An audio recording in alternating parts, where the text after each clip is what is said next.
S'il vous plaît, mademoiselle, merci. Avec les chips. Santé Mario, ouais. Je crois que tout simplement, je l'ai fait voler en éclats et j'ai explosé son jeu. You cannot be serious. Il est espagnol, Rafael Nadal. Hello les légendes et bienvenue pour notre 63e épisode et la deuxième partie avec le coach Ronan Lafay. On se retrouve comme chaque mardi pour vous faire vivre les coulisses du circuit ATP et WTA à l'aide d'anecdotes, d'histoires croustillantes et de parcours inspirants.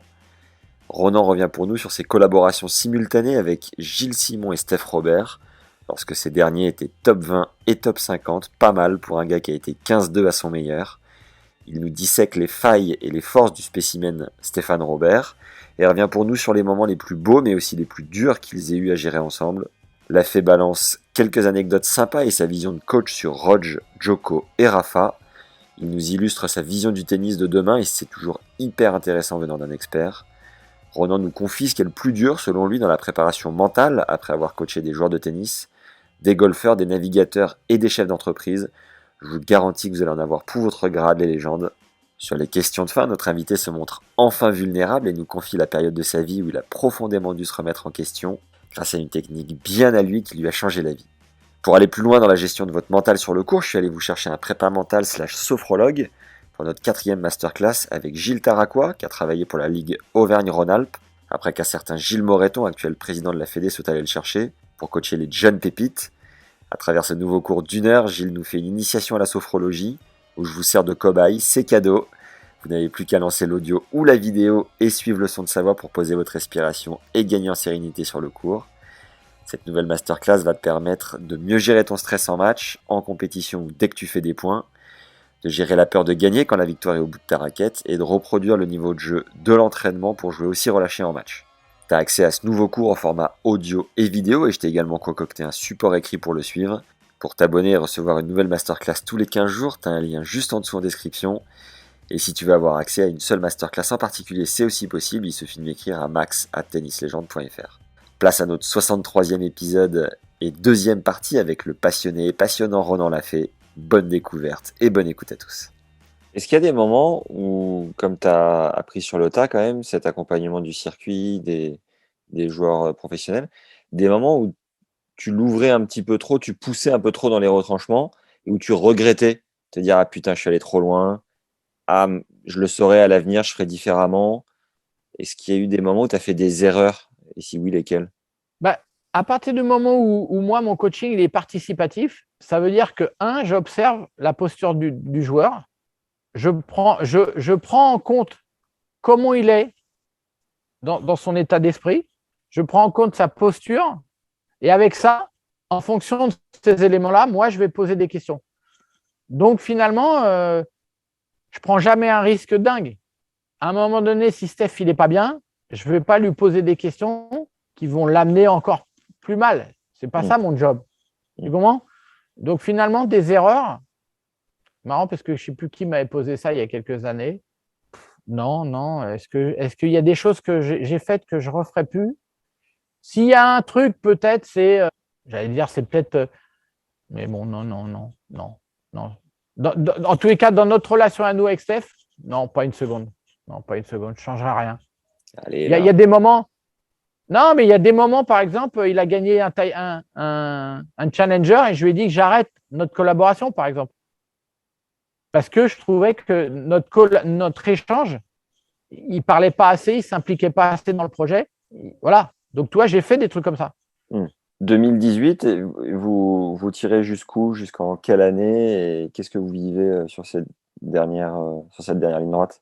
On travaille, je pense, super bien. Ça doit être 2018-2019, je pense. Ça doit être ça, ou je ne sais plus. Un truc comme ça. Okay. Et 2018, c'est là où il monte. Il fait 50e.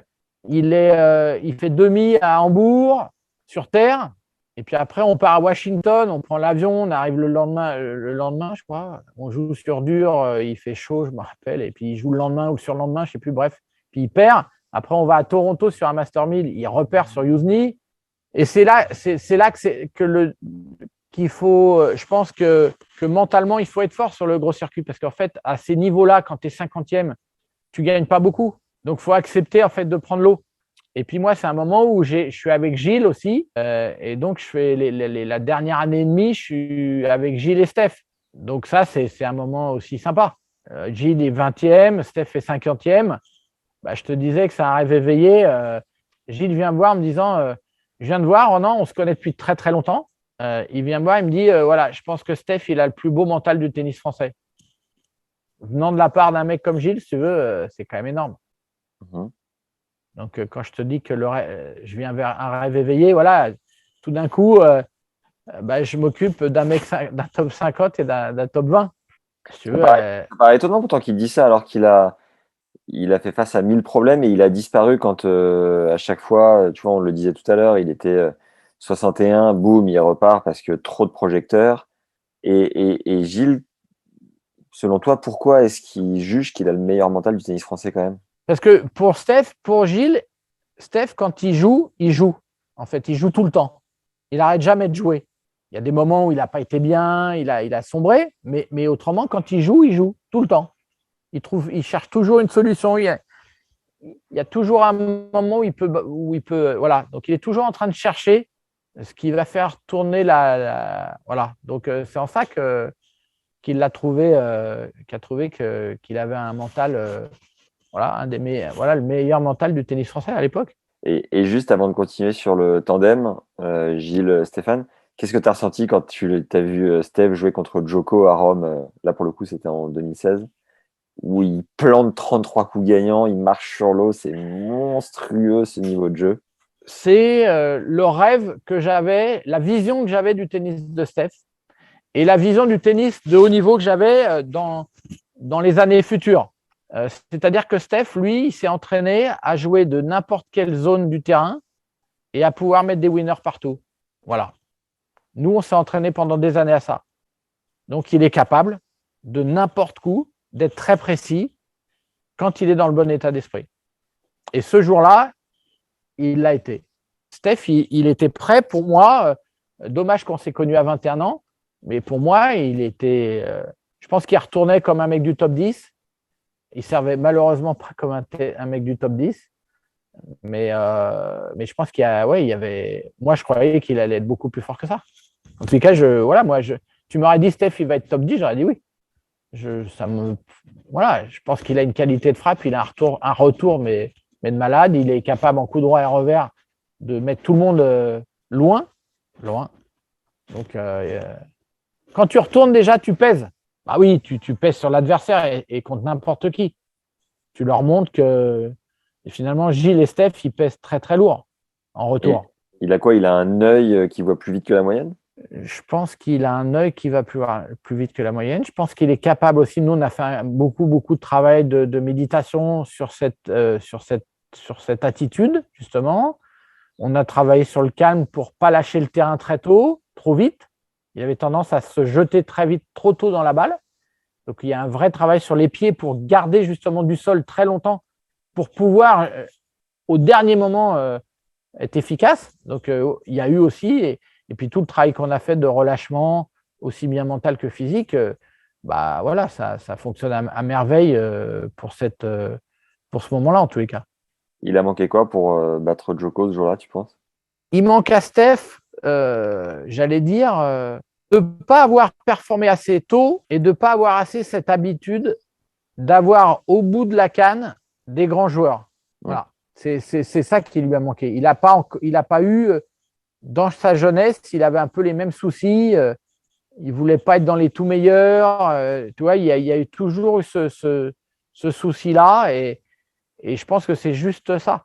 Il en aurait battu. Déjà, tu vois, quand il est arrivé sur le circuit, la première fois, il ne voulait pas s'entraîner avec eux.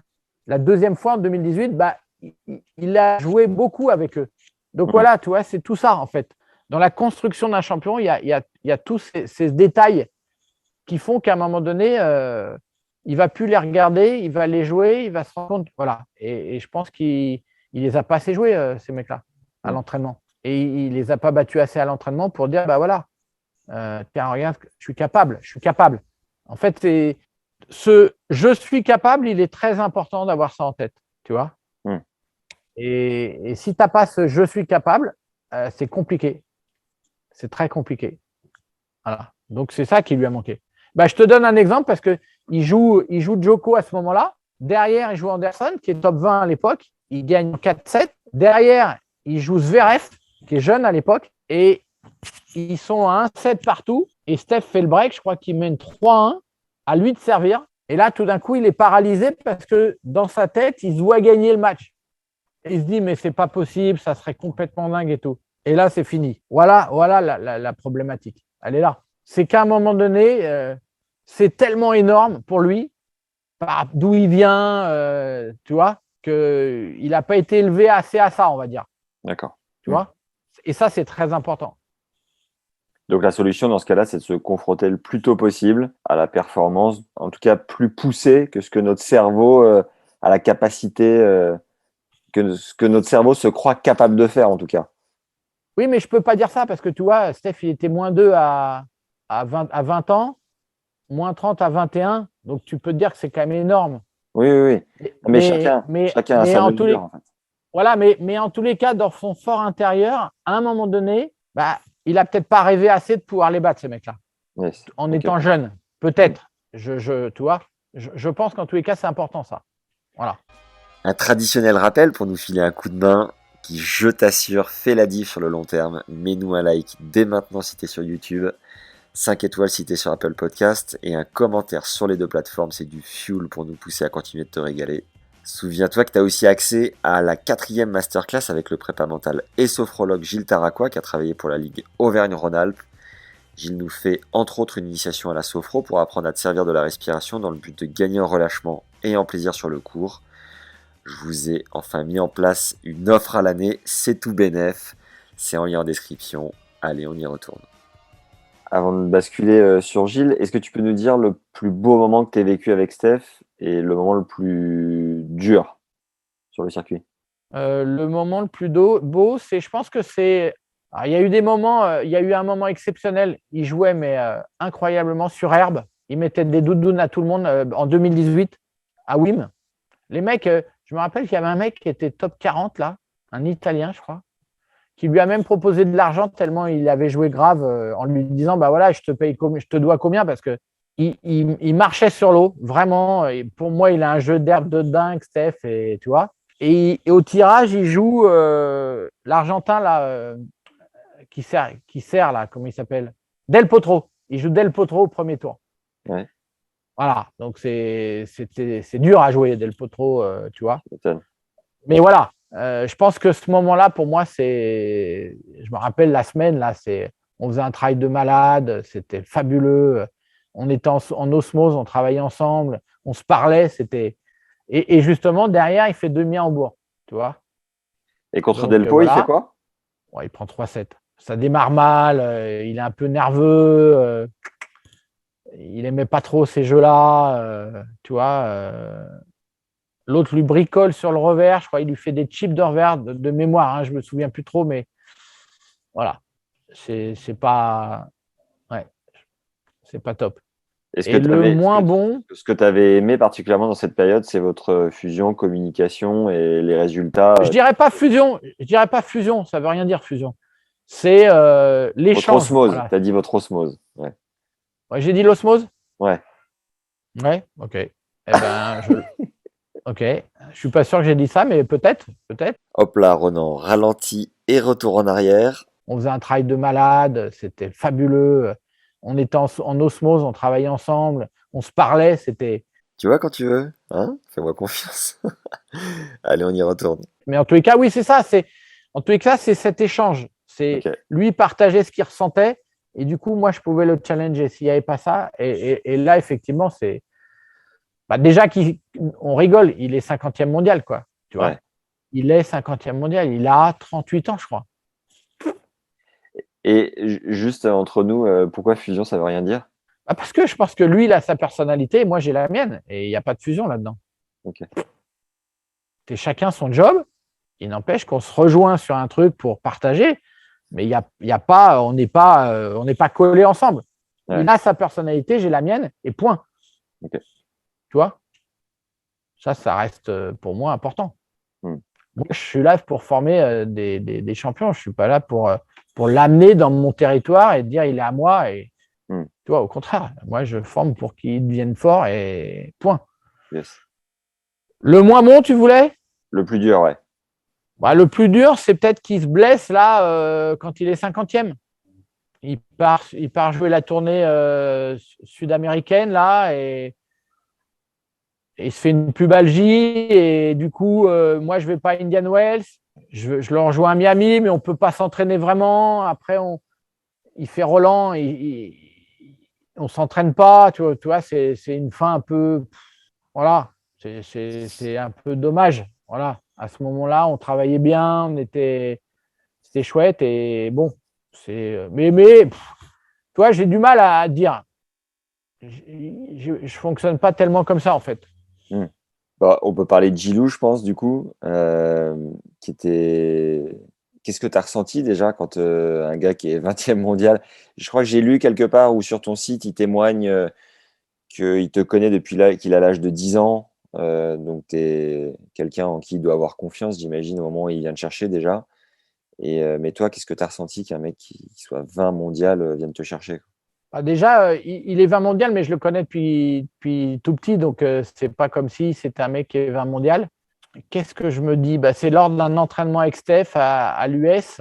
Et puis là, il commence à en parler. Et puis on se voit à Tokyo. On se voit à Tokyo, on fait un entraînement là-bas et on passe beaucoup de temps à discuter. Je vais voir un ou deux de ses matchs. Et puis voilà, on commence à collaborer ensemble. Et c'est quoi ta question? Ce que tu avais ressenti, mais ouais, tu peux enchaîner sur l'expérience que vous avez vécue ensemble, qui est de l'extérieur, je ne sais pas si elle est évidente parce que c'est une période où il gagne, où il est un peu en dedans au niveau de la confiance, justement. Donc, il va chercher des clés. Ta collaboration avec Yann De Witt, qu'est-ce que tu as pensé de lui? Et puis, à un moment, il a tout envoyé un peu. Il s'est séparé de tout son staff. Est-ce que tu peux nous partager, du coup, cette aventure avec Gilles? Ouais, bah écoute, ça démarre très bien puisque en Australie, il joue très bien puisqu'il perd au troisième tour sur Raonic en faisant un gros match et là, il est très très bien. On change à ce moment-là son service parce qu'il y a un truc, il n'y a pas d'équilibre et il veut travailler il me dit voilà, son lancer de balle, et voilà, donc on trouve une solution et on change son service. Mhm. Et Yann est d'accord. Et d'ailleurs, ça a été fabuleux avec Yann. Il m'a laissé la place. Voilà. Après, il part en Coupe Davis. C'est la dernière fois de mémoire qu'il joue en Coupe Davis parce qu'il joue vraiment bien. Il joue au Japon. Il rentre. Et puis là, il est malade à moitié. On part, je ne sais plus où, en Hollande, là, faire un ATP 500. Puis là, ça se grippe un peu. Et puis moi, je n'ai pas toute la place qu'il faut. Donc, je suis sur les entraînements, je suis avant les entraînements, je fais des réunions avec Yann. Ça, c'est vraiment génial. Qu'est-ce que Mais j'ai en gagné en même temps, particulier? ces échanges, moi, c'est une première. Tu vois, non, c'est une deuxième parce qu'en fait, on n'en a pas parlé, mais moi, j'ai vécu un truc extraordinaire avec Thierry Tulane qui, quand il m'appelle pour travailler avec Corentin Moutet, et là, j'ai adoré. On faisait des entretiens à trois, on était sur le terrain et Thierry me laissait faire. Et ça a été une période pour moi exceptionnelle de ma carrière de coach. C'était en Mais quelle année? ça doit être en 2016, puisque cette année-là, j'entraîne en même temps Steph, en même temps Corentin, et puis à la fin, j'entraîne quasiment les trois. Donc, il faut que je fasse un choix. Voilà. On fait un gros boulot avec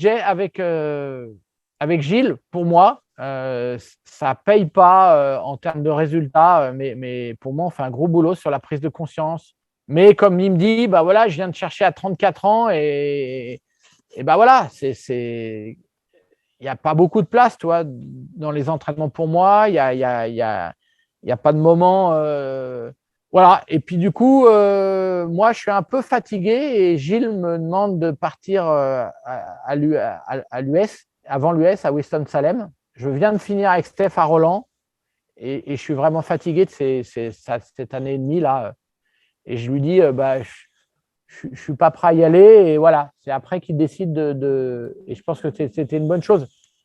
Moi, je pense que je suis arrivé à un moment où Yann et Gilles étaient un peu en bout de course. J'ai fait un peu le tampon. Voilà, tu vois, c'était un moment un peu Mais je ne remets rien en question du travail qu'on a fait. J'ai trouvé ça génial. Tu vois, j'ai eu Gilles au téléphone là il y a un mois. Voilà, c'est juste génial d'avoir collaboré avec un joueur de ce niveau-là. Tu vois, voilà, et puis d'entraîner les deux, quoi. Il m'est arrivé de suivre le match de Steph, le match de Gilles, le double de Gilles, le double de Steph dans la même journée.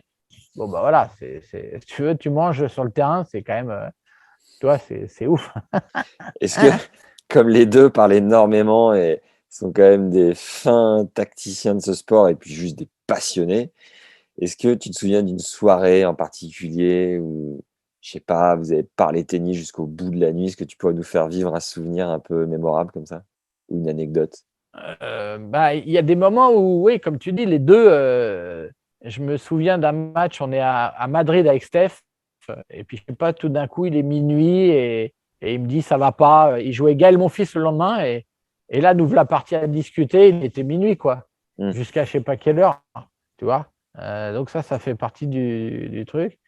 Et puis Gilles, bah voilà, c'est des discussions à n'en plus finir sur des sujets passionnants. Et comme tu dis, le plus compliqué, c'est de l'arrêter et de lui poser la question et de le faire réfléchir et d'en reparler. Mais c'est quand même exceptionnel d'avoir collaboré avec deux champions comme ça. Moi, je les remercierai tous les jours, si tu veux. Tu vois, d'où je viens et de finir ma carrière de coach de tennis à ce niveau-là, c'est quand même exceptionnel. Voilà. Elle est pas finie ta carrière, parce que là, tu es avec Corentin Moutet, c'est ça? Ah non, moi, je suis pas avec Corentin Moutet. Corentin Moutet, c'était en 2016. Ok. Ça s'est terminé en fin. Non. Moi, j'ai fait avec Corentin. À un moment donné, il y avait le choix et du coup, j'ai choisi de partir avec Steph et Gilles. Ouais. Parce qu'ils jouaient tous les deux et que c'était plus facile pour moi. Mais non. J'entraîne plus coach. J'entraîne Tristan 4 semaines par an. Mais aujourd'hui, ma carrière de coach de tennis, je pense que j'ai fait ce que j'avais à faire. Et aujourd'hui, je suis plus dans la transmission pour aider justement des coachs à performer. Et moi, ma carrière de coach, elle continue dans la voile. Et dans le golf, mais dans le tennis, j'ai fait le tour. J'ai écrit 2 ouvrages, 3 avec l'ouvrage qu'on a écrit avec des enseignants pendant le confinement. Donc voilà, et je pense que j'en écrirai un jour. Parce que quoi, t'es fatigué du tennis ou c'est quoi le constat? Est-ce que je suis fatigué du tennis? Pourquoi avoir fait un trait sur un peu le circuit, quoi? Parce que aujourd'hui, qu'est-ce que je veux? J'ai pas de demande. 2, les demandes que je vais avoir, ça va être des gens qui vont être forcément en dessous de la 20e et de la 50e. Ce chemin-là, je l'ai fait, je le connais.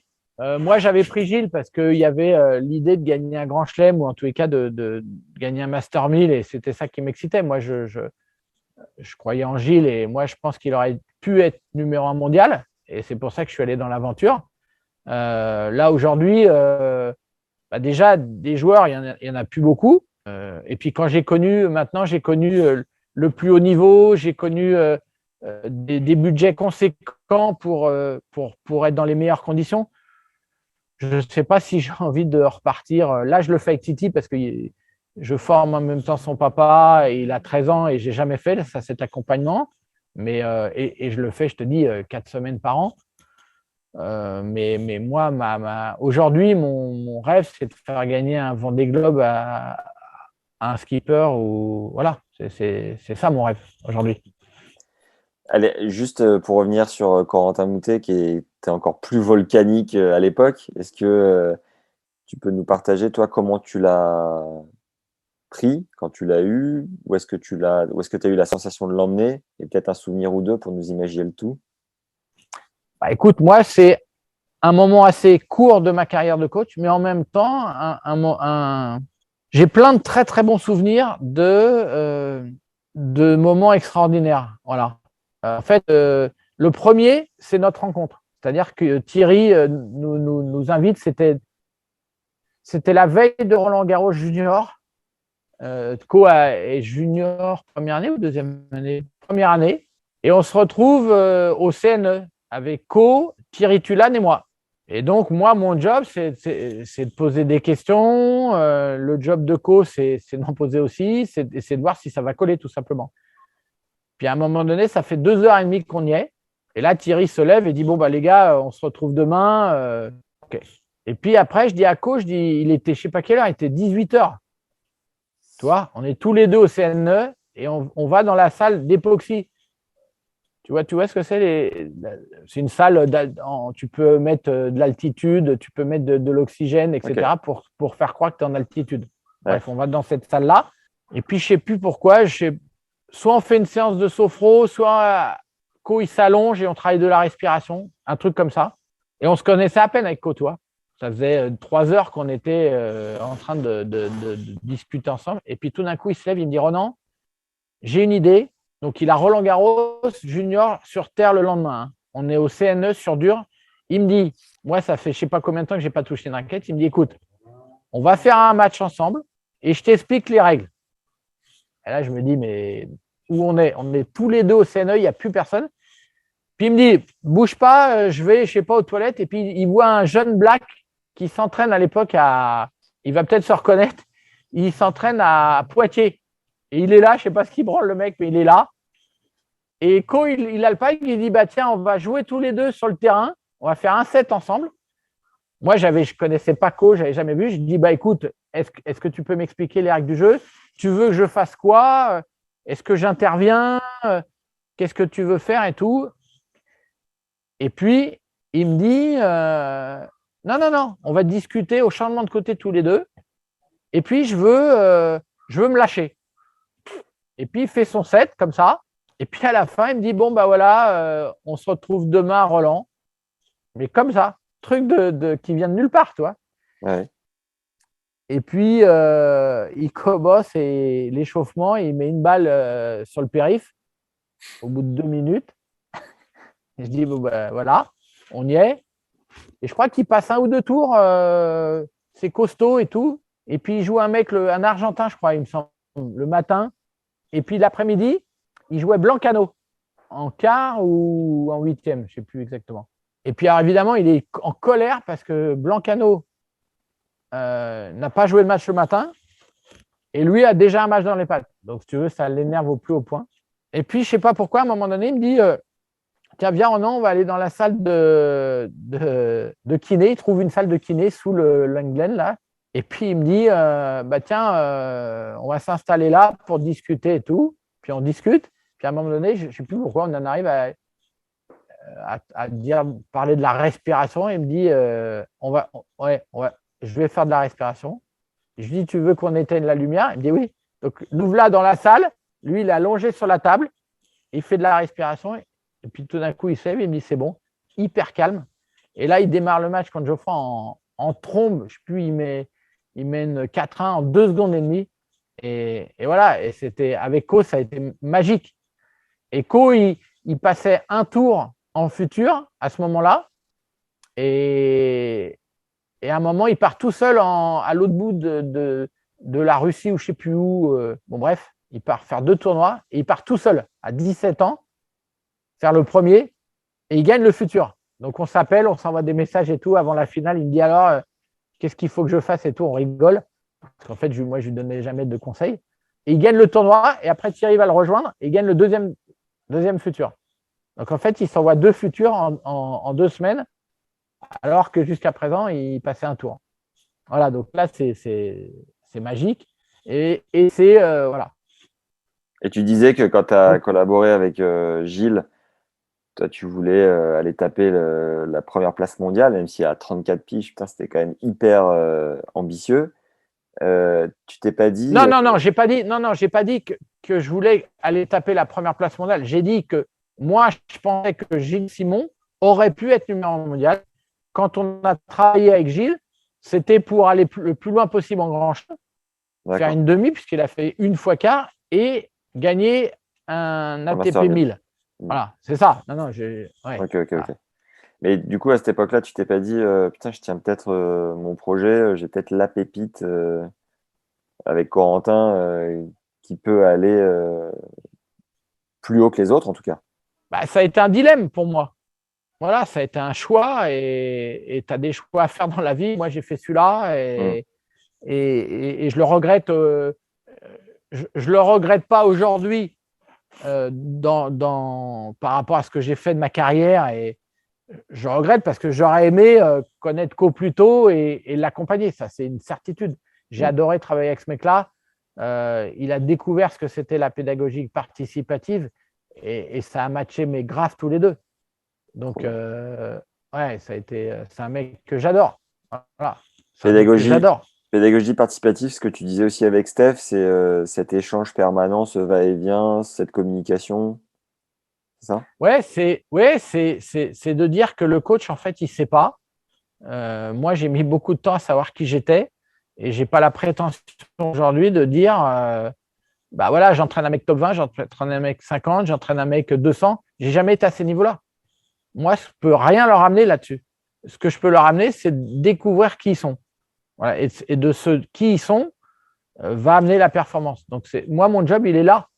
Et quand je disais que j'avais changé de paradigme en 96, c'était le début de notre conversation, bah c'est ça. Quand j'ai secoué très fort et que c'est que je passais d'une pédagogie directive, qui est quand même encore d'actualité dans les clubs, pour beaucoup en tous les cas, où c'est moi qui sais, l'élève ne sait pas, il m'écoute et je le juge, à une pédagogie participative où finalement, bah voilà, le joueur, il sait. Et même s'il ne sait pas, je vais l'aider à mettre des mots précis et à trouver.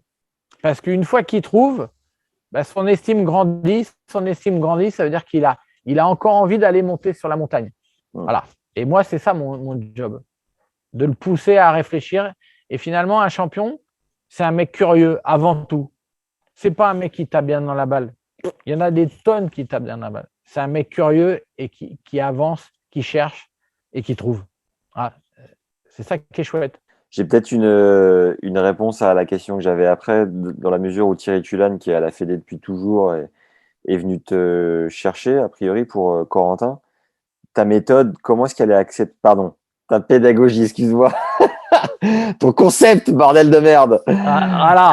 Comment est-ce qu'elle est acceptée dans le milieu du tennis par la Fédé? Parce que, est-ce qu'elle a été critiquée? Est-ce qu'aujourd'hui elle est plus acceptée? Où est-ce que ça en est? Moi, j'ai pas envie de débattre de ça. Honnêtement, c'est un faux sujet.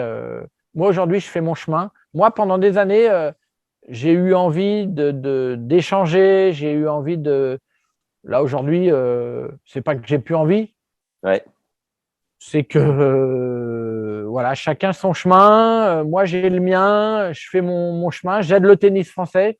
Aujourd'hui, je me suis lancé dans un vrai challenge d'aider les coachs à se former, parce qu'il n'y a pas de formation continue en France, en tous les cas sur ce sujet de la performance. Et donc, j'aide les joueurs. Je forme aujourd'hui plus de 150 coachs par an. J'en ai formé presque 500. Bon, bah voilà, mon bonheur, il est là. Ouais. Tu vois, j'attends pas et j'ai jamais attendu qu'on me dise ou qu'on me donne un bon point ou une belle image. Je suis passé à autre chose. Okay. Je fais mon chemin. Et puis, il y a des gens que ça intéresse, qui viennent de milieux différents. Tu vois, aujourd'hui, j'ai des avocats, des médecins de tout horizon qui viennent chercher la performance chez moi. Donc, ça veut dire que voilà, ça intéresse de plus en plus de monde, en tous les cas, ces sujets. Les avocats, les médecins, ils veulent se former à quoi quand ils viennent te chercher? Justement, à la performance, parce que eux, dans leur métier, ont besoin sont stressés ou cherchent aussi à mieux comprendre comment se passe la performance. Okay. Et moi, aujourd'hui, dans mes formations, c'est vraiment de ça dont il s'agit. Je ne parle pas de mental, parce que pour moi, le mental, c'est la préparation mentale, c'est préparer à je ne sais pas quoi. Moi, je parle de performance parce que j'entends tout et son contraire dans la préparation mentale, et je me méfie. Il y a des gens qui se disent préparateur mental en ayant fait 5 jours sur Internet. Donc, si tu veux, voilà, aujourd'hui, avant d'être préparateur mental, il y a un travail à faire sur soi. Et donc, moi, les gens que je forme, c'est eux pour la performance, mais avant tout pour eux, pour comprendre ce qui se passe en eux. En fait, c'est ça mon enjeu à moi aujourd'hui. Avant de passer aux questions de fin, est-ce que tu as des anecdotes vécues avec le Big Three, le, le top 3, Rafa, Djoko et Federer? Est-ce que tu as des anecdotes vécues avec eux? Ou si tu n'as rien forcément vécu de particulier avec eux, est-ce que tu peux nous partager ce que tu penses d'eux et de la trace qu'ils laissent dans l'histoire de ce sport qui nous passionne? Alors, je vais commencer par Federer, parce qu'on a vécu un truc avec Steph.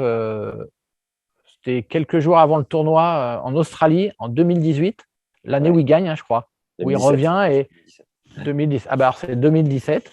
On s'entraîne avec lui à Melbourne en court couvert. Et en fait, tout le monde se pose la question comment Federer va faire pour battre Nadal, puisqu'il bloque sur son verre, son coup droit croisé là, et qui arrive sur son verre, et il est emmerdé là-dessus tout le temps. Et là, on voit un truc, on se regarde avec Steph, on se dit, mais c'est pas possible. Federer, il fait que des demi-volées en revers. Des fois, ça va dans le mur et tout, et il rigole. Et là, on se dit, mais là, moi, je parle beaucoup de détachement, tu vois, c'est quand même un mot fort pour moi. Et là, je vois le mec, il fait confiance à sa raquette, il fait confiance à la balle qui sort de la raquette. Bref, je vois un truc que j'ai jamais vu nulle part de ma vie, dont je rêve. Voilà le type de joueur que je rêve un jour d'entraîner, de plus se poser de questions, de lâcher le coup et de se dire j'ai la force mentale pour me dire bah voilà, elle va être bonne ou faute, mais je m'en fous. Et quand je le vois faire la finale qu'il fait sur Rafa, je me dis bah voilà, on y est. Ces prises de balles tôt là, en demi-volée, bah, il les a fait contre Rafa, quoi. Donc là, je me dis c'est incroyable. Pour parler de Djoko, moi, je l'ai vu commencer sa carrière à 18 ans en Serbie, en futur. On était là-bas avec Steph. Je pense qu'il a amené, et de loin pour moi, tout le côté de travail, de méditation, de visualisation. J'ai entendu dire qu'à 7 ans, il commençait déjà à visualiser. Il se voyait déjà gagner Wimbledon, qu'il travaillait ses émotions à 7 ans. Dans la je forêt. pense que lui, il l'a amené dans la forêt, exactement. Je pense que lui, il a amené ça moi, je pense que c'est un exemple pour moi.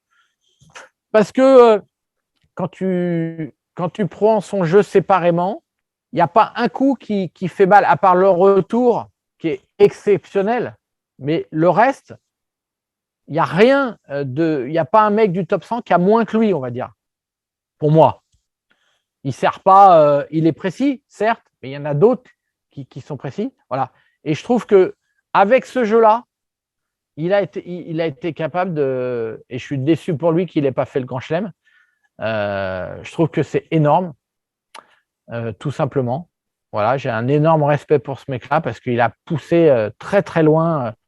Et je me dis, il y a un mec comme Federer avec ce travail. Je ne dis pas que Federer ne l'a pas fait. Je ne peux pas me permettre de dire ça. Je ne suis pas assez proche de lui. Mais en tous les cas, je vois le tennis qu'a Djoko et je me dis c'est complètement dingue. Voilà, donc ça, je suis admiratif au plus haut point. Et je me dis qu'il y a de la place pour tout le monde, tu vois, parce que voilà, pour moi, il y a vraiment de la place. En travaillant comme ça, il y a vraiment de la place pour aller chercher des rêves. Et puis Nadal, parce que je trouve que c'est fort en étant numéro 1 mondial d'avoir fait évoluer son jeu. Souvent, beaucoup de joueurs ou beaucoup de sportifs attendent, si tu veux, de perdre avant de changer ou d'être dans le mur pour changer. L'être humain, il est un peu comme ça. Il attend la sanction. Lui, il n'a jamais attendu la sanction. Gilles me disait, quand il jouait Nadal à l'entraînement il y a quelques années, il me disait, c'est fou, Nadal à l'entraînement, il met que des mines. Il en met partout et ça nous énerve tous parce que dès que tu le joues en match, il ne joue plus du tout comme ça. Donc, en fait, je pense qu'il y avait un vrai projet d'amélioration sans cesse. Et donc, l'entraînement, ça servait à ça. Et c'était clair. Et je trouve que cette vision qu'ils ont eue tous les deux, là, parce que je ne peux pas les dissocier de son coach, je pense que cette vision-là, c'est très important pour former le joueur de demain. Je pense qu'il faut vraiment avoir une vision. C'est quoi le tennis de demain ? C'est un Medvedev qui sert première et seconde à 200 Je pense probablement qu'on va se diriger vers ça. En tout cas, c'est ce que je vois. Il y a un moment, Djoko, il a montré une voie. Je l'ai vu faire des volets liftés à mi-court. Je pense qu'il y a un moment donné, on va y venir. Voilà. Mais en tous les cas, le coach et le joueur qui va gagner demain, c'est le mec qui aura un coup d'avance. Voilà, c'est clair. Et je pense que Danil, avec Savara, ils ont un coup d'avance aussi. Je pense qu'ils ont un coup d'avance parce qu'il a commencé très tôt à travailler ce qui se passait à l'intérieur de lui et je pense qu'ils ne sont pas nombreux au final à l'avoir fait. Et ils ne sont pas nombreux à le faire encore aujourd'hui. Donc, ouais, je pense que c'est intéressant de voir. Je suis toujours curieux. Nous, je pense qu'on a eu un coup d'avance, mais on a commencé trop tard. Mais je pense qu'on avait un coup d'avance aussi. Voilà. Est-ce que c'est Danil qui fait le plus palpiter ton cœur aujourd'hui sur la jeune génération? Oh, il n'y en a pas un plus que l'autre. Sinner, il m'impressionne par le non-respect qu'il a des mecs. Je pense que c'était marrant parce que Danil, il avait joué Steph à Moscou et Steph, il en prenait une bonne et je crois qu'il avait pris 6-0 au premier. Et l'autre, il était hyper calme et tout d'un coup, il a pété les plombs. C'est peut-être la dernière fois que je le vois péter. Mais à l'époque, quand il jouait très vite, très, très vite, Danil. Il lâchait, il devait être très, très nerveux et il accélérait tout ce qui bouge. Là, aujourd'hui, c'est clairement, ça a changé.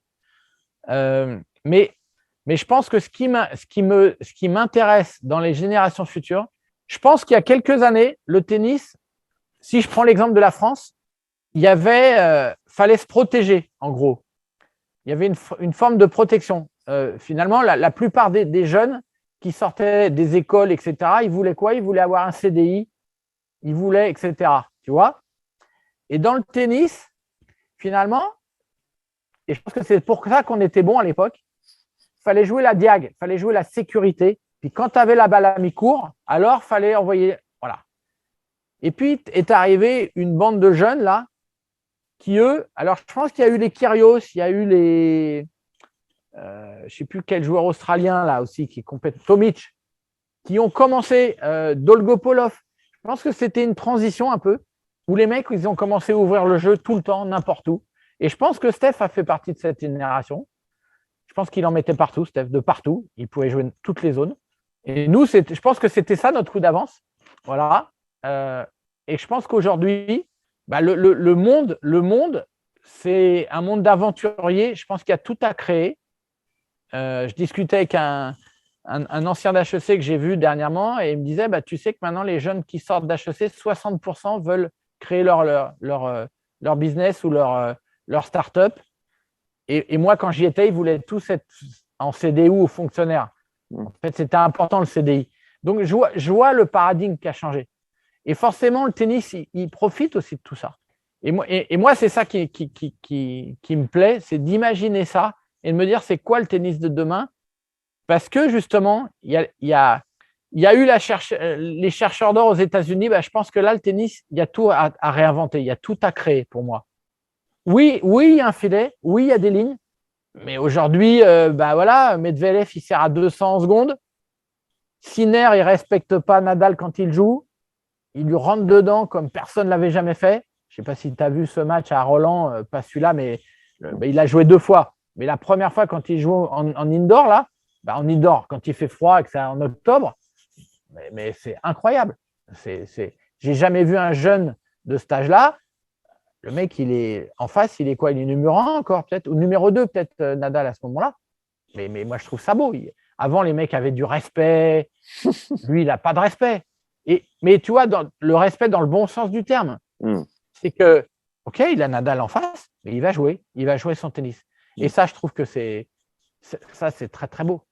Incroyable. Tu vois, c'est cette culture, je crois qu'il faut casser les codes. Et moi, c'est ce que je fais en formation aujourd'hui, à aider les coachs et les joueurs à imaginer le tennis de demain et à s'enlever les cadres.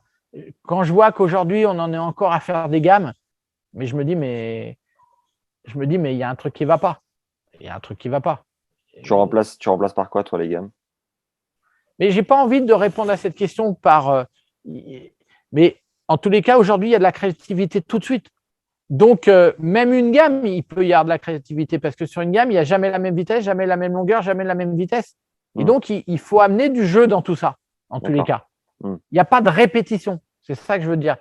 Alors, il y en a qui vont me tomber dessus. Bien sûr qu'il y a de la répétition. Mais aujourd'hui, il y a surtout de la créativité. C'est pour ça que j'adore Benoît Paire. Voilà, je pense que Benoît Paire, c'est un extraterrestre. Et je pense qu'il a inventé ça aussi, lui. Il a inventé quelque chose. Parce qu'à un moment donné, il a cru en lui, il s'est entraîné comme il voulait. Et c'est sûr qu'on ne l'aime pas. Mais moi, j'adore. Il a créé quelque chose. Il a créé quelque chose. Tu veux pas lui apporter la respiration à Benny?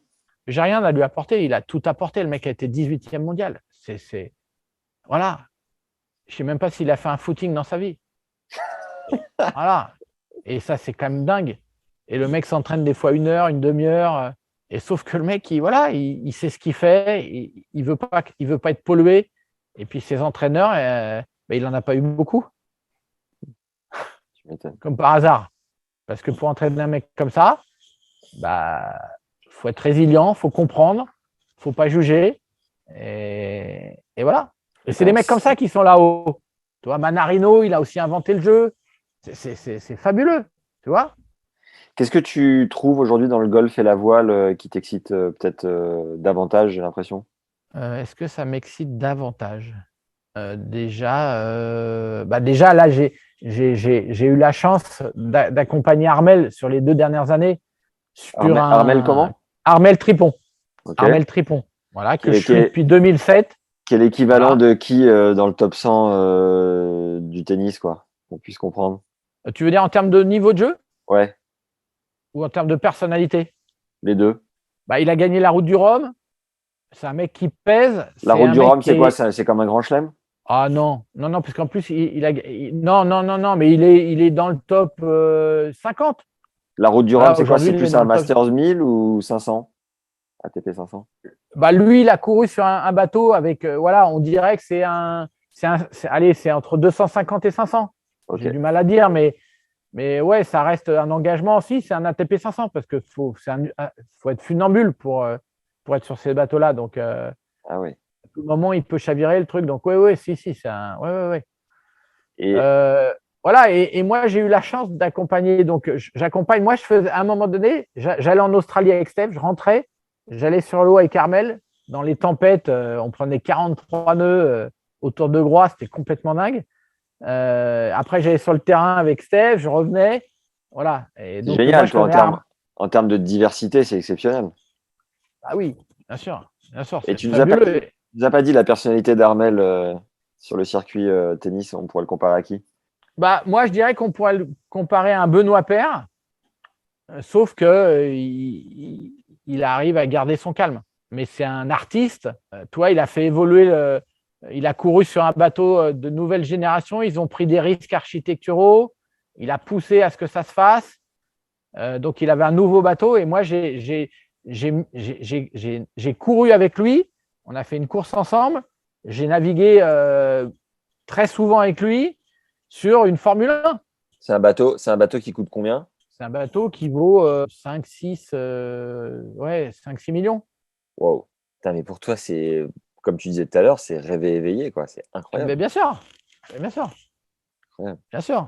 Tu vois, après, je l'accompagne sur le Vendée et j'espère qu'il va retrouver des ronds pour repartir sur un autre tour. Et puis, il y a peut-être une autre surprise qui va m'arriver, mais je ne peux pas en parler parce qu'il n'y a rien de fait. Donc, voilà, oui, c'est un rêve éveillé. Et dans le golf, tu as accompagné des joueurs pros aussi? Ouais, j'ai accompagné Franck Aumonier, qui jouait le Challenge Tour pendant 1 an et demi. Okay. Une fois en compétition. Et puis après, je suis parti avec Patrick Mouratoglou, donc j'ai été obligé d'arrêter. Mais ouais, c'était un moment exceptionnel. Toi, tu jouais combien à ton meilleur au golf?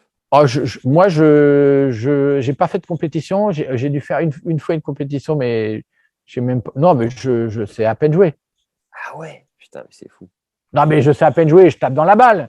Ouais. Mais là, aujourd'hui, j'accompagne un jeune joueur, j'allais dire, un joueur qui a Fred Grosset-Grange qui a 56 ans et je le prépare pour les cartes européennes fin janvier au Portugal.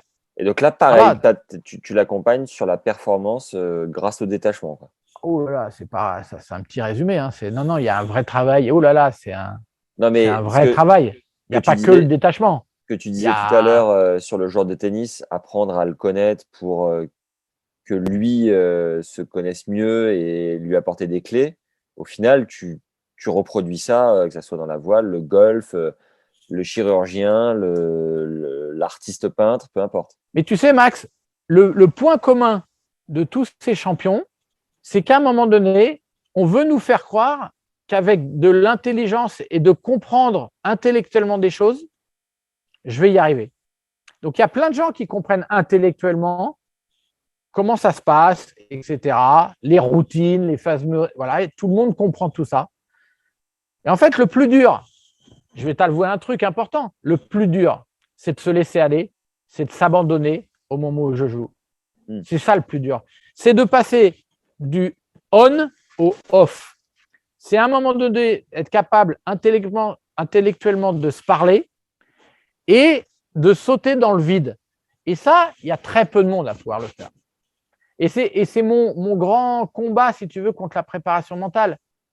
On veut faire croire à des gens que en faisant ça, ça et ça, ils vont tout fracasser.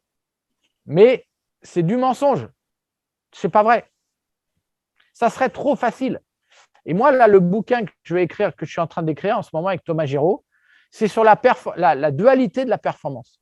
Parce que c'est vraiment ça, la beauté de la performance, c'est la dualité. C'est qu'il n'y a pas… Si je vais sur le côté de l'intellect, alors il faut que je sois capable de me laisser aller de l'autre côté. Et moi, je rencontre trop de gens qui musclent le côté intellectuel, mais qui n'arrivent pas. Le fameux lâcher-prise dont tout le monde parle, là, c'est très compliqué. Parce qu'il faut s'abandonner. Et s'abandonner, c'est pas rien. Là, j'étais sur le terrain tout à l'heure avec Titi, j'étais avec Fred Grosset-Grange l'autre jour. Et ben, à un moment donné, tu as ton club en main, tu visualises des choses et tout, puis tu t'approches devant la balle et tu joues sans penser à rien, et ben, c'est très compliqué. Parce que ton cerveau, il ne te laisse pas faire ça. Et c'est tout l'enjeu finalement. C'est toute la difficulté de la discipline du haut niveau et de la performance. Et moi, je vois trop de gens aujourd'hui, la préparation mentale, c'est en train de prendre un essor de dingue. Ouais. On fait croire à des gens et moi, je dis attention. Ouais, moi, je dis attention. C'est pas aussi simple que ça. Alors, juste pour terminer avec les questions de fin, est-ce que tu nous as parlé du livre de Timothy Gallwey? Est-ce que c'est le livre qui a le plus marqué ta vie? Et si ce n'est pas celui-là, est-ce qu'il y en a un autre? Alors, en ce moment, celui qui a été… c'est le livre que je cherchais. C'est un livre sur le yoga. Elle s'appelle Bernadette de Gasquet. C'est donc une dame qui a 73 ans de mémoire aujourd'hui, qui a été médecin, qui est prof de yoga depuis très longtemps. Et elle vient d'écrire un bouquin qu'elle a fait en collaboration avec Teddy Riner, dont elle s'occupe un peu. Et ce qui est fabuleux, c'est qu'elle traite la posture. Et la posture, c'est magique parce qu'entre un dos placé comme ça, voilà, elle parle d'étirement vers le haut, elle parle voilà. Donc, en fait, ce qui est passionnant dans le haut niveau, c'est que c'est vraiment des petites choses. Et là, c'est un condensé de tout ce dont toutes mes expériences, toutes mes recherches, elles sont dans ce bouquin. Donc, je conseille à ceux qui veulent faire de la performance. Et elle parle notamment de tout ce qui est, comment on appelle ça, gainage. Alors, nous, on entend le gainage, allez, il faut tenir, voilà, mais en fait, il y a des dos qui… Elle parle beaucoup du périnée, par exemple. Voilà, elle parle qu'il y a du gainage aussi pour le port de la tête. Elle parle du gainage des poignets, elle parle du gainage des genoux. Voilà, c'est fabuleux. Voilà. Wow. Mais oui. Et quand on veut faire du haut niveau, finalement, oui, il y a du mental, mais le mental, j'allais dire, il est partout et il est tout le temps. Quand je fais de l'entraînement physique, il y a du mental. Quand je fais de la technique, il y a du mental. Et c'est pour ça qu'aujourd'hui, moi, je dis que le premier préparateur mental, c'est le coach. Voilà, tout simplement. Encore une fois, ça n'engage que moi, ce que je dis. Est-ce qu'il y a un film que tu recommandes? Un seul? Mon capitaine, là, tu le vois. Oh, mon Forrest Gump? capitaine. Non. C'est comment ça Avec s'appelle? qui? Avec qui? Oh, je sais plus le nom. Merde. Le cercle des poètes disparus. Ah, intéressant. Pourquoi? Parce que j'adore cette idée de remettre en question le chef. J'adore cette idée que en commun, on peut trouver des idées. J'adore cette idée de remettre en question ce leadership ou ce descendant.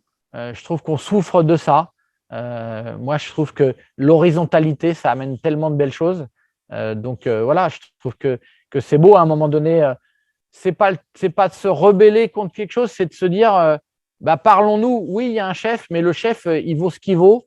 Et justement, il leur demande d'être eux-mêmes. Et voilà, moi, c'est ce que je demande aux joueurs, d'être eux-mêmes finalement. Pour performer, il faut être soi-même. Il ne faut pas vouloir être un autre. Il faut inventer, il faut réinventer le monde. Il faut réinventer le monde. Voilà, c'est ça qui est intéressant. Il faut réinventer le monde. Et comme tu fais toi, tu réinventes quelque chose. Et c'est pour ça que je suis là. Autrement, je ne serais pas là. Tu réinventes quelque chose. Il faut des gens comme toi. Qu'est-ce que je réinvente selon toi? Eh ben, tu donnes la parole, des gens qui performent dans leur domaine et tu essayes de savoir ce qu'ils font. Voilà, je trouve que c'est quand même chouette.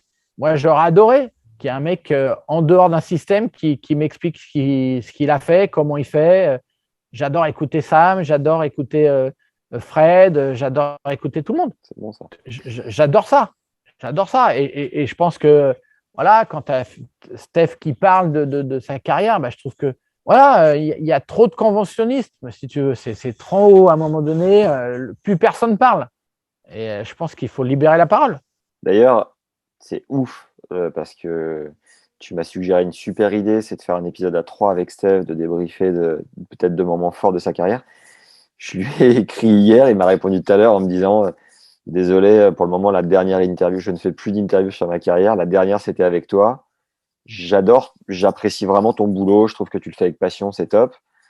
Mais pour le moment, non merci. Donc, putain, un bon timing de l'avoir fait à ce moment-là. Mais merci pour l'idée. J'aurais adoré qu'on le fasse tous les trois. Mais bon, peut-être plus tard, quand il sera prêt, qui sait. Le concert le plus ouf auquel tu as assisté? Imouvrini, à Bercy. Pas vu de la semaine, cela. Un groupe corse que ça me donne une force incroyable. J'adore ce pub, j'adore ce. Voilà, et puis j'adore cette musique, ça me transcende et ça me. C'est qu'ils mettent leurs mains comme ça, là? Ouais, ils mettent leurs mains comme ça, mais pas que. Mais oui. Ouais. C'est énorme. Ouais. Ah ouais, improbable. Il y a ça, et puis il y a de la musique bretonne avec des tambours, des machins, et ça me fait vibrer aussi, toi. Mais bon, j'aurais pu te donner d'autres noms, mais voilà, c'est ceux qui me viennent et ça me fait marrer surtout de te le dire. De toutes les questions que je t'ai posées, où à chaque fois j'ai essayé de savoir le moment le plus dur, le truc, à chaque fois on a l'impression que ça glisse sur toi, que tu viens à rêve éveillé, que toutes les difficultés tu les transformes. Mais est-ce qu'il y a eu une période de doute quand même importante dans ta vie? Et si oui, laquelle? C'est avant de démarrer l'entretien avec toi. Menteur. Non, mais qu'est-ce que tu veux que je te dise? Je mets 4 ans pour faire 15-3, 15-2. Voilà, c'est celle-là. Mais j'étais pas triste à l'époque. J'y croyais, autrement et je m'éclatais. J'allais taper dans la balle, je faisais du physique. Mais à cet âge-là, quand tu as 25 piges, que tu passes ton temps à faire des tournois et que tu mets 4 ans à prendre un classement, tes parents te disent quoi à ce moment-là? Comment tu t'assumes?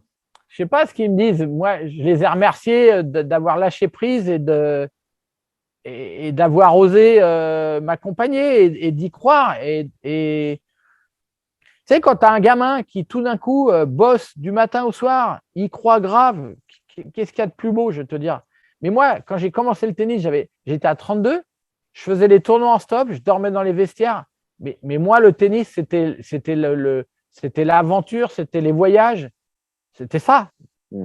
Et après, si tu veux, moi, quand je partais en tournoi, il y a peut-être des coachs qui flippent en disant putain, je fais à l'autre bout du monde, le coach il paye le billet d'avion et éventuellement business, et de se dire putain, s'il se gaufre au premier tour. Mais moi rien que d'arriver à l'aéroport, d'entendre le prochain vol et tout. Moi, quand j'étais petit avec mes parents, on allait bouffer à Orly et on regardait les avions s'envoler. Tu crois pas que c'est un truc de dingue, ça? Bon, bah voilà. Bon, ça se faisait à l'époque, hein. Mais voilà, donc si tu veux, voilà, Et donc, tu regardais les avions avec tes parents et vous rêviez d'évasion, de voyage. sûrement. Ah, c'est incroyable. Et voilà. Ben oui, donc je joue pas un rôle. Voilà, pour moi, il n'y a pas de difficulté. Il y a les difficultés, je les ai rencontrées, je les ai réglées, et puis maintenant, la vie est un jeu, hein, pour moi. Vraiment. Tu vois, la vie est un jeu. Qu'est-ce que tu pourrais quand même glisser à l'oreille du Ronan qui n'avait pas encore le BE et qui lui ferait du bien d'entendre dès maintenant, là, dès tout de suite, de réinventer le monde ou je sais pas. Bon, non, parce que ça, je l'avais au fond de moi. Ok. Mais Ouais, de ton bagage aujourd'hui, de ton expérience, qu'est-ce que tu pourrais lui dire? Pour gagner du temps? Ouais. Bah, moi, je pense que j'avais une vie, j'ai eu une vie, mes parents m'ont trop chouchouté et m'ont trop préservé. Et du coup, quand je suis arrivé dans ce monde, pour te donner l'état d'esprit dans lequel j'étais à l'époque, j'avais fait une course en vélo, un truc à 2 balles, tu vois. Et en fait, j'étais en tête, mais largement, et j'ai attendu que le deuxième arrive pour qu'on arrive ensemble. Bon, bah, tu vois, à l'époque, j'étais très, très touché. J'aurais pu faire curer, mais j'étais pas bon pour aller faire de la compétition. Ah ouais. Donc, il a fallu réapprendre et changer tout ça. Et moi, je suis parti dans les Pyrénées à 30 ans. Je suis parti pendant 42 jours tout seul avec le sac à dos parce que je voulais me prouver que fallait que je grandisse. Ma vie, mes parents, ils m'avaient rendu trop ça. C'était bien les vacances, c'était bien de partir en vacances tout le temps, mais qu'il y avait autre chose et il fallait que je me construise. Voilà, donc je suis parti 42 jours avec le sac à dos et j'ai traversé les Pyrénées. Sur quoi, Saint-Jacques-de-Compostelle? Ah non, j'ai traversé d'Andaille à Banyuls, toute la chaîne des Pyrénées par les crêtes. Et t'as compris ça quoi a été Ah bah, j'ai tout compris. C'est-à-dire? Bah, j'ai compris que si je préparais pas l'étape, je me perdais. J'ai compris que si j'étais pas concentré, je me cassais la gueule et ça pouvait être dangereux parce que j'étais tout seul. J'ai compris qu'il fallait s'alléger parce que quand tu es lourd, bah, tu n'es pas agile. J'ai compris tout ça. Et donc, bon, ça. après, j'ai été léger, agile. Voilà. Et du coup, je préparais tout pour être prêt. Putain, énorme. On approche les 3 heures d'interview, c'est beau. C'est pas vrai. Ouais, incroyable. À qui t'aurais envie de donner le relais, Ronan? Qui aimerais-tu entendre sur le podcast et que tu pourrais éventuellement nous aider à avoir? Gilles, une deuxième fois, par exemple. Bah, tu veux avoir Gilles? Mais Gilles, tu sais, on a déjà fait Gilles, hein. une première partie et il y avait son agent à côté. C'était pas si simple. Tu vois. Ah, d'accord. Et j'adorerais faire une deuxième partie parce qu'évidemment, on a fait le millième des sujets que j'aimerais parler. Bien sûr. Moi, ce qui m'intéresse, mais bon, ça serait un mec des neurosciences. Tu vois? Tu penses à qui? À personne. Merci. Mais Merci de ton aide. Non, mais oui, ça serait aller là-dedans. Mais après, t'as fait Emmanuel Planck. Pas encore. Bon, bah, il y a Manu qui est intéressant parce que voilà, il a quand même, c'est un des mecs quand même pour moi, c'est un des grands entraîneurs français. Allez, merci beaucoup Ronan. À très vite. Merci Max. Ouais, ça marche. Ciao. Merci Ronan pour ce moment génial et merci à toi jeune légende d'être au rendez-vous comme à chaque fois ou pour la première fois qui sait. Viens me dire dans tous les cas ce que t'en as pensé en commentaire. J'adore te lire, ça me motive comme jamais, ça permet au contenu d'être mieux mis en avant grâce au référencement. Alors surtout ne te bride pas et balance tout ce que t'as. Tu peux aussi nous aider en mettant 5 étoiles et un commentaire sur Apple Podcast. Je le répète à chaque fois mais c'est hyper important pour nous. Chaque geste compte pour la survie de ce travail tout simplement. Un grand merci à Fopam, Marcus, Plush et Coco qui nous écrit « Les épisodes sont tellement variés qu'on y revient à nouveau avec plaisir à chaque fois.